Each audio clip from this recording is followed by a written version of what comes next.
Olá, olá, meu nome é Nelson Silva, também estou aqui para mais um vídeo, neste caso para a série do nome Programar em Go, e hoje vamos falar sobre a função println e sobre strings.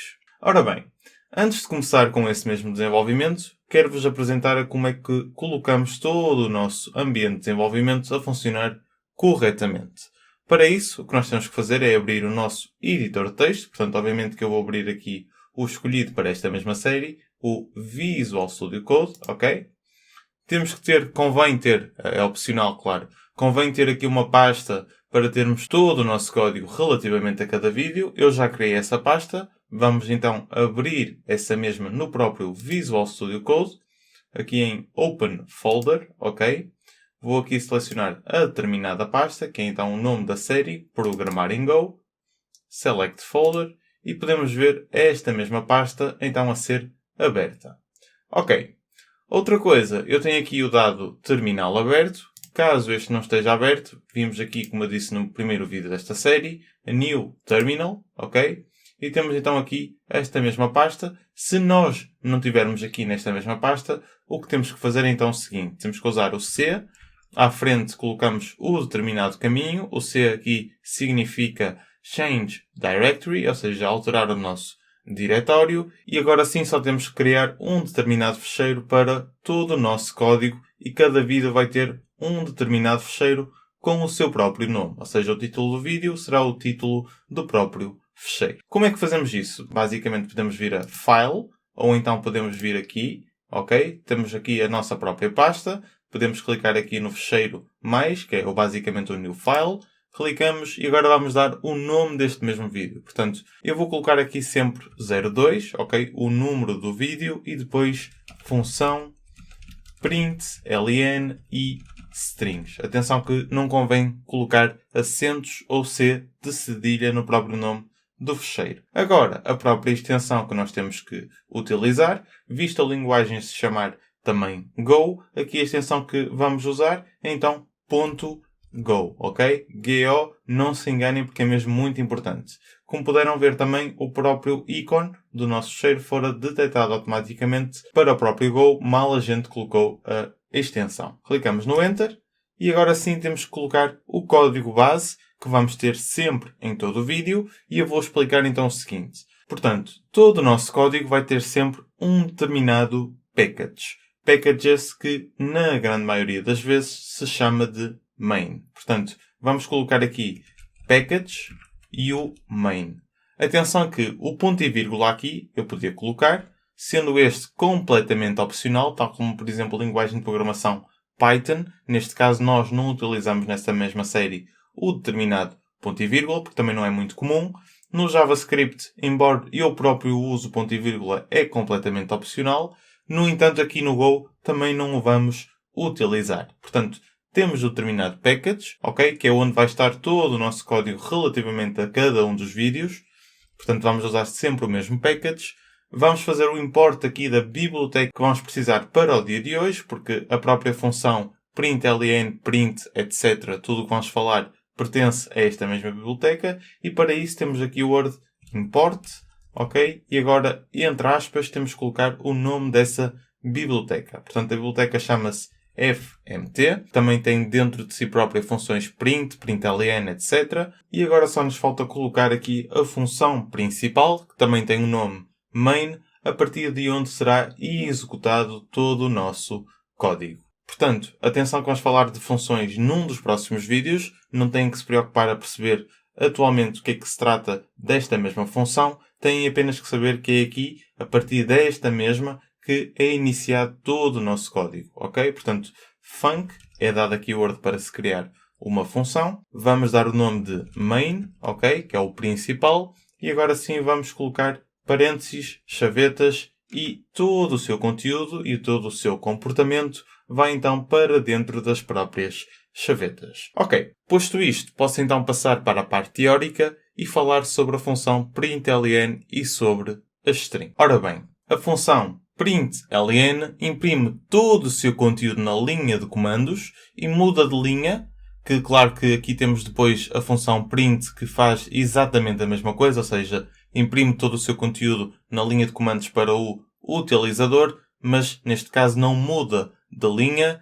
E depois temos também a função printf, que coloca vários valores em determinados locais, e certamente que iremos aprender esta mesma função, a função printf, durante a série, e nesse momento eu irei então explicar como é que funciona essa mesma função. Hoje temos a função print, println, e vamos falar sobre as strings. E o que é uma string? Basicamente, uma string é um conjunto de caracteres, sejam estes letras, números e ou símbolos, e todas as strings são inicializadas e finalizadas com aspas, ok? Depois também temos o caractere de escape, que é algo que também vamos aprender hoje, que é então a barra a cair para trás e tem como objetivo fazer com que o caractere que esteja a seguir faça parte da string. Pode-se também incrementar, ou seja, juntar o conteúdo de várias strings com o uso de uma vírgula. Vamos então praticar e validar toda esta informação. Portanto, vamos começar aqui com o método print, ou seja, vai imprimir todo o seu conteúdo para o utilizador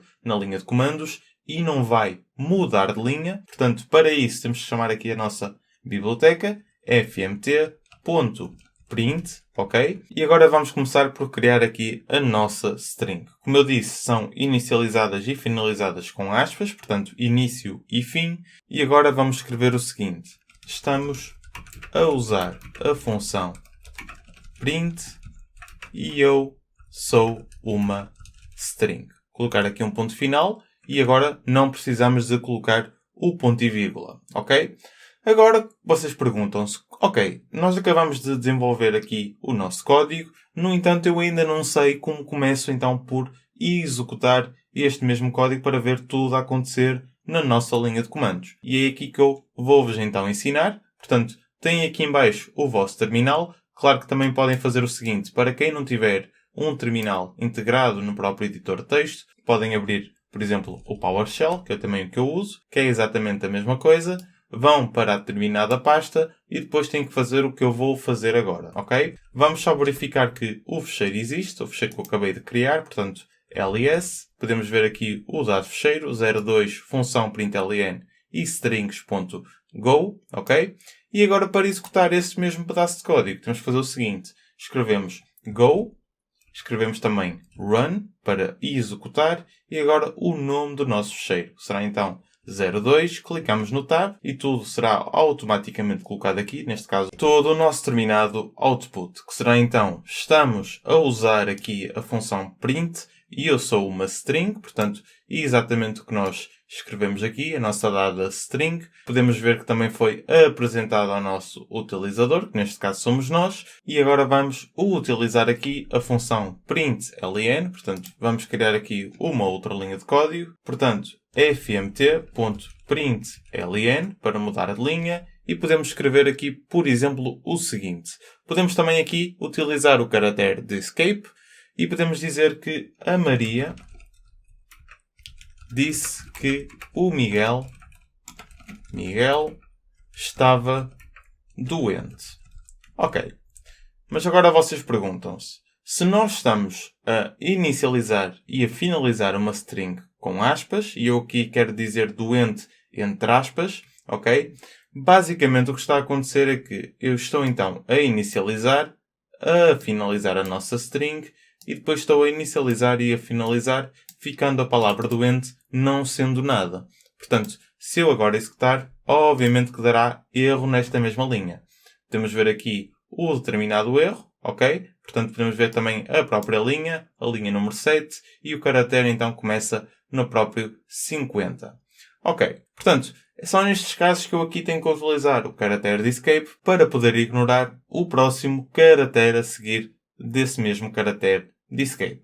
Portanto, tal como eu vos disse, eu quero ignorar aqui então a determinada aspa para não ser indicada como o fim de uma determinada string. Portanto, eu vou colocar antes o caractere de escape, que é como eu vos disse, a barra a cair para trás. Podemos ver aqui o color highlighting, ok? A cor de rosa. E agora podemos fazer exatamente a mesma coisa, porque agora é ignorado, inicializado aqui, finalizado aqui e fica então o ponto final e não é isso que a gente quer. Portanto, vamos ignorar aqui a terceira aspa, colocamos novamente a nossa barra, o nosso caractere de escape e podemos ver que o ponto final já faz finalmente parte da nossa dada string. Se eu agora executar, vamos poder ver tudo a funcionar corretamente, sem qualquer tipo de erro.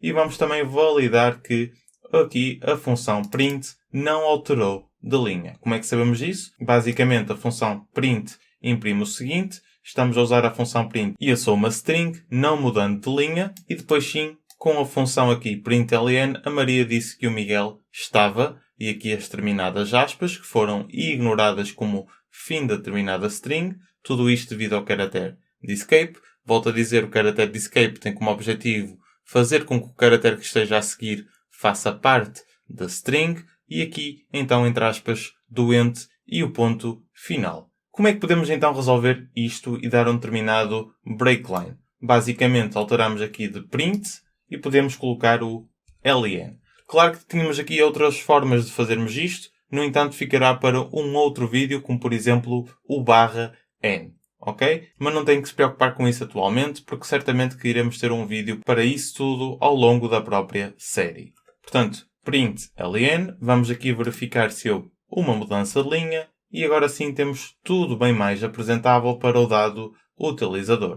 Aqui a primeira string, que nós acabamos de criar nesta mesma série, estamos a usar a função print, já não é print, é println, e eu sou uma string, e depois a Maria disse que o Miguel estava doente. Portanto, vou só alterar aqui para println, porque também já perceberam como é que a função print funciona. E agora vamos então fazer o seguinte, que é incrementar, ou seja, vamos unir determinadas strings e tudo isto com uma determinada vírgula. Portanto, vamos fazer o seguinte. Vamos imaginar que eu tinha aqui dois valores. Portanto, eu vou chamar aqui a função println e eu tinha cafeína algoritmo, ok? O nome deste mesmo canal, desta mesma organização. No entanto, eu tinha aqui cerca de 2 aspas, ok? Portanto, não tinha qualquer união e aqui daria certamente um erro, como vamos poder ver agora. Vamos só executar e basicamente temos um erro que não entende então a determinada string algoritmo, porque só devemos ter uma determinada string dentro então da função println. Neste caso temos duas e temos que uni-las. E como é que fazemos isso? Nós fazemos isso tudo através da própria vírgula, que serve para unir estas duas strings, e também é importante perceberem que o que vai acontecer é que a vírgula não só vai unir, como vai colocar um determinado espaço dentro dessa mesma, ok? Dentro dessas duas strings ficará um determinado espaço que basicamente a vírgula, quando é feita a sua união com duas determinadas strings, coloca um espaço entre essas mesmas. Vamos então fazer isso mesmo, portanto, colocar aqui um espaço com a própria vírgula e agora se executarmos uma última vez, ok? Vamos poder ver cafeína, espaço, tudo isto devido à união com a vírgula e depois algoritmo. Portanto, era basicamente isto que tinha para vocês hoje. Tudo isto relativamente à função print, println e sobre as dadas strings. Também falámos sobre o caractere de escape, a sua união relativamente, então, a variadíssimos valores, neste caso a duas strings. Vamos também aprender muitas outras formas de unir determinadas strings. Por exemplo, eu também falei no início sobre a função printf, que vai servir para isso mesmo. No entanto, temos que aguardar por esses mesmos, porque no próximo vamos falar sobre operadores aritméticos.